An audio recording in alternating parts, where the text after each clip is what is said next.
My friend is going to the Something in the Water concert and she requested the style on the right. Now this style is by one of my favorite braiders at braided underscore underscore. That's her at for Instagram. And at first glance, the style looks really complicated, but hopefully by the end of this video, I would have been able to make it a lot more simpler for you guys once it's explained. Of course, I'm going to start out with the middle part, and the middle part for this style is really vital. Sometimes I throw in the middle part just because I have to do it just to proportion the hair, but because this style is heavily focused on proportions, the middle part is absolutely necessary. The next step that I'm going to do is pre-part the hair. Luckily, I did pre-part the hair because if I did not, I would have completely messed up this style and would have had to take in the braids out and start over. And that is one of the things you do not want to do as a braider, especially if you are on a time crunch or, just that's just not what you want to do. So now I'm parting out the first braid. And this is where I would have messed up royally if I did not pre-part the entire head before. This section is completely too big for this style. Now on each side of the middle part there's going to be 4 braids, so all in all there's a total of 8 braids in this style.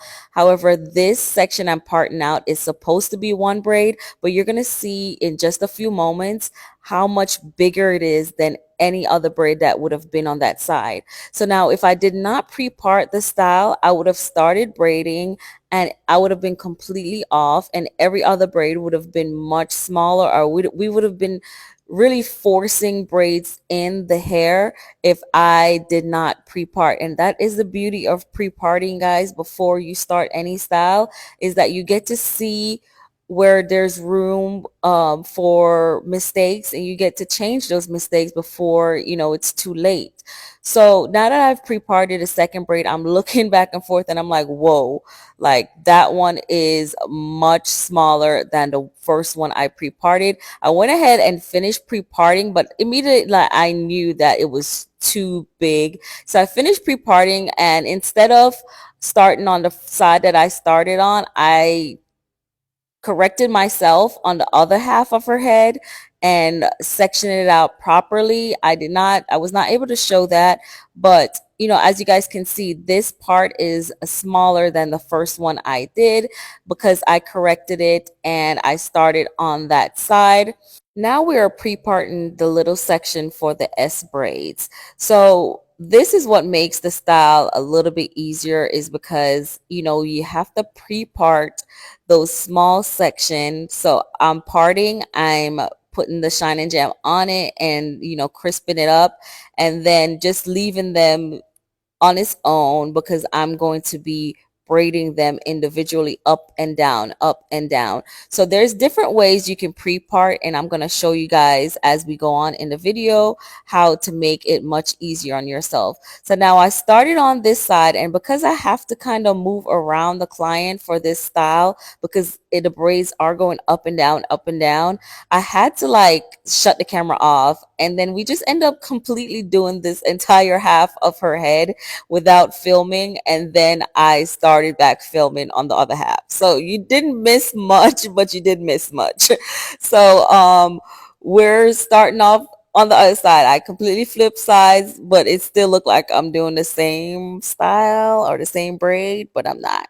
So for this style now, I'm adding hair in the beginning, and as I go, her hair is so thick, I really don't want this braid to be huge, even though it still ended up being bigger than the pitch in the picture. That's because she has fuller, probably longer hair, so of course the braids are going to be a little bit thicker. However, I did not have to add much hair. Again, I'm adding hair in this braid for integrity, to make the braid stronger and last longer. However, some styles you really only need to add hair at the end for length, and this is one of those styles. So as I'm going, I'm just braiding up and down, and just making that curve. It is nothing too technical about it, as long as you can make a curve when you're braiding. However, the pre-parting of the hair helps tremendously because if I did not do that, I would have to stop each time, let the braid go and part it, and then, keep letting the braid go. And then the braid will probably get messed up and, become loose because I'm having to let it go to part. So I'm going to let it go right here and, clip it off. But if I had to do that at every turn, that would just be crazy. So that's why you want to pre-part it before even starting.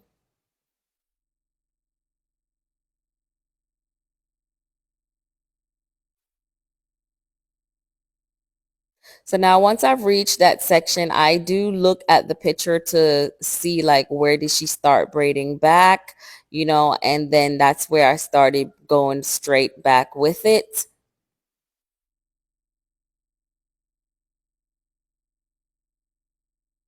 And this is where I add in bulk of the hair is at the back. So once I hit that last curve and I'm starting to braid back, that's when I start adding all the extension hair to make the braids thicker at the back. Because like I said, during the braiding process, she does not need that much hair added because her hair is already thick, it's already full, so she does not need any more hair to make it bigger, and the braids would have just looked bulky. So I'm on the second braid in that half, and again I have to correct the part. And that's the beauty of pre-parting, is that it's already parted out, but I can see where I can make improvements, and I can match it up with the other side that's already braided, and fix the parts as I go, and then to ensure that they are symmetrical and they are of the right proportion.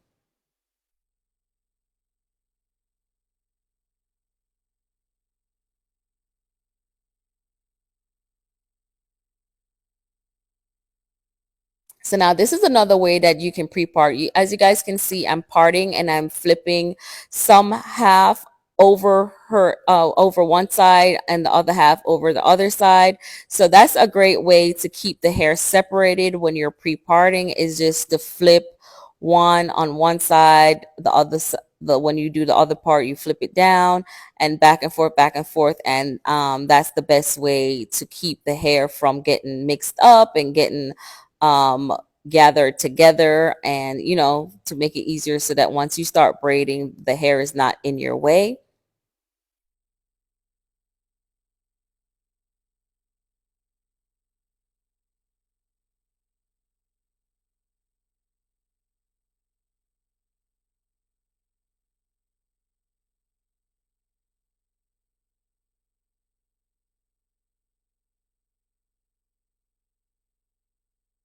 Again, I stopped a little bit and clipped it off, and then I'm just going to finish out pre-parting the sections. So I just flipped that upwards, and then I would have flipped the other one going down towards her ear, and that's how you separate the hair. And then once I get to the back, I start throwing in all the extension pieces in the back because we didn't need much hair to braid it down. I maybe put a few strands in there just to make it you know just for the integrity of the braid, to make it last longer and to be stronger.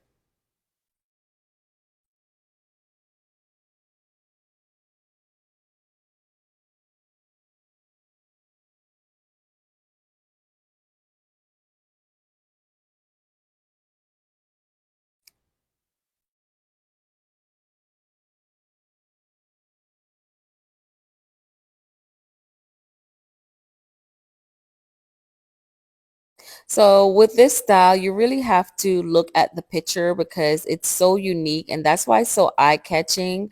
And a lot of people really love this style is because it's not braided following the rules of the S braid as much when you first start each braid out.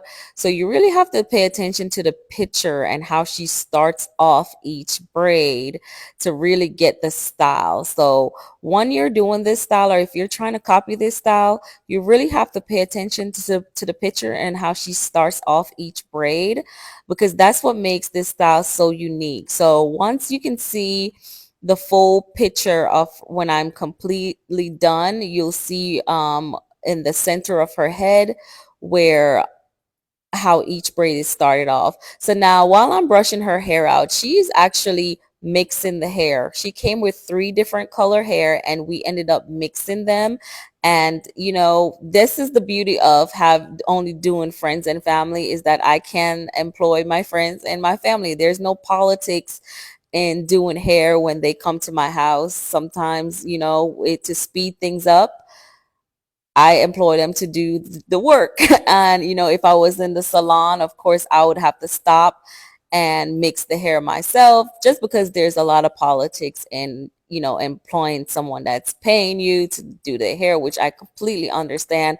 But if you guys want a mixing video of how to mix 3 different color hair to make it all look blended in and blended well, just let me know in the comment section and I will do like a short video on how people mix hair. As you can tell, she has 3 different colors in her hair, so when she came with the braiding hair, it had to also be 3 different colors so that everything matched up. So if you guys want a quick video on how that's done, I will do that for you. Just leave a comment in the comment section and I'll drop that for you guys.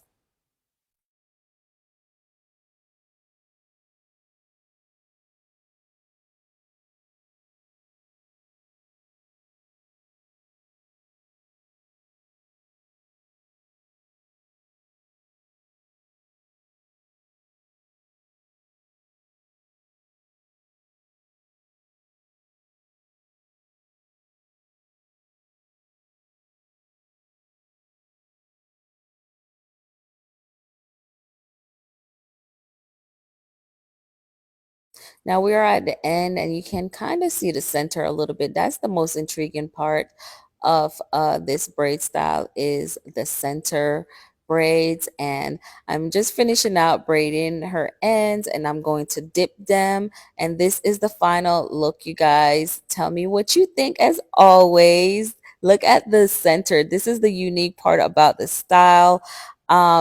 She killed it. You know, she's a planner, so she planned this entire style months in advance. As soon as she got her tickets for the Something in the Water festival, she was already like hitting me up saying, hey, put me on your schedule for this style. And this is how it turned out. So let me know what you guys think. Thank you for watching. See you next time.